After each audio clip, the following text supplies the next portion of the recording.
మన ప్రభువును రక్షకుడైన యేసుక్రీస్తు నామములో మీ అందరికీ శుభములు తెలియచేస్తున్నాను. ప్రిలారా, దేవుని వాక్యమును ధ్యానిందాము. లూకాసు వార్త 5వ అధ్యాయము 4వ వచనం. ఆయన బోధించుట సాలించిన తరువాత నీవు దోణిను లోతునకు నడిపించి చేపలు పట్టుటకు మీ వలలు వేయడని సీమోనుతో చెప్పగా. ప్రిలారా, యేసుక్రీస్తు ప్రభువారు శరీరధారి ఉన్న దినాల్లో ఆయన బహు విస్తారముగా బోధ చేస్తూ ఉండేవారు. పరలోక రాజ్యం ఈ విధముగా ఉంటే మీరు దేవుని రాజ్యాన్ని చేరగలుగుతారని చెబుతూ అనేక మంది ఆయన మాటలు వినుటకు పరుగున వచ్చేవారు. ఆయన సీమోను దోణిలో ఉండి వాక్యం అందిస్తూ ఉండగా సీమోను వాక్యము శ్రద్ధగా వింటూ ఉన్నాడు, దోణిని నడిపిస్తూ ఉన్నాడు. చివరిగా వాక్యము పూర్తయిపోయింది. ఎక్కడ వాళ్ళు అక్కడ వెళ్ళిపోయారు. అప్పుడు యేసుక్రీస్తు ప్రభువారు అంటూ ఉన్నారు, సీమోను, దోణిను లోతుగా నడిపించు అని చెప్పారు. ఆయన విశ్వాసముతో నమ్మకముతో దేవుని మాట ఎందుకు చెబుతున్నారని ఆశ్చర్యముగా దోణిని లోనికి నడిపించారు.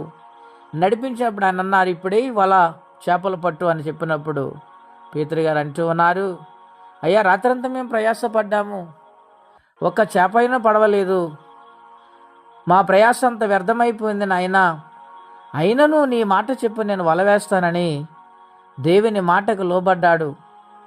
దేవుని మాటకు శిరస వహించాడు. దేవుని మాటకు తను సంపూర్ణంగా గౌరవించాడు గనుక వల వేసినప్పుడు విస్తారమైన చేపలు పడ్డాయి. ప్రియులారా, ఒక్కసారి ఆలోచన చేయండి. వారికి వారి ప్రయాస పడితే ఫలితము శూన్యమైంది. దేవుని వాక్కులు వింటూ దేవుని యొక్క సన్నిధానములు పని చేసుకుంటూ ముందు నడుస్తున్నప్పుడు దేవుడు ఏ మాట అయితే చెప్పారో ఆ మాట ఆయన పాటించినప్పుడు గొప్ప ఆశీర్వాదాన్ని చూశారు. లోతైన ప్రాంతంలోనికి వెళ్ళినప్పుడు బలమైన చేపలు పడ్డాయి. గనుక మన జీవితాల్లో కూడా దేవుని సన్నిధిలో లోతైన మర్మాలు, లోతైన వాక్య సందేశాలు, మరి బైబిల్ ధ్యానిస్తూ పరిశుద్ధాత్మని సహవాసంతో నేర్చుకోవడానికి, అనేక మందికి సత్యాలు బోధించటానికి ఒక పేతురు గారి వలె మనం మారాలని ప్రభు పేరట మీకు మనవి చేస్తూ ఉన్నాను. లోతుగా నడిపించాడు గనక ఆశీర్వాదాన్ని పొందుకున్నాడు. లోతైన ప్రార్థనా జీవితం కలిగి ఉంటే నిశ్చయముగా ఈ సంవత్సరం దేవుడు మనల్ని ఆశీర్వదిస్తారు. అటువంటి దీవెన ఆశీర్వాదం మనం అందరం కలిగి ఉండాలని కోరుకుంటూ ఈ మాటలు నేను ముగిస్తూ ఉన్నాను. ప్రార్థన అండి. దయగల మా తండ్రి, ఘనమైన మీ నామం కొరకై స్తోత్రములు. బిడ్డలందరినీ ఆశీర్వదించండి నాయన.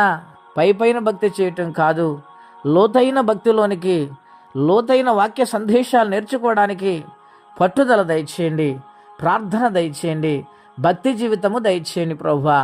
ఈ సంవత్సర కాలములు యూట్యూబ్ ద్వారా ఎంతమంది అయితే వాక్యం వింటున్నారు, వారిని, వారి కుటుంబాలను, వారి బిడ్డలను జ్ఞాపకం చేసుకుని లోతైన అనుభవం నడిపిస్తూ గొప్ప దీవెనలు దయచేయండి.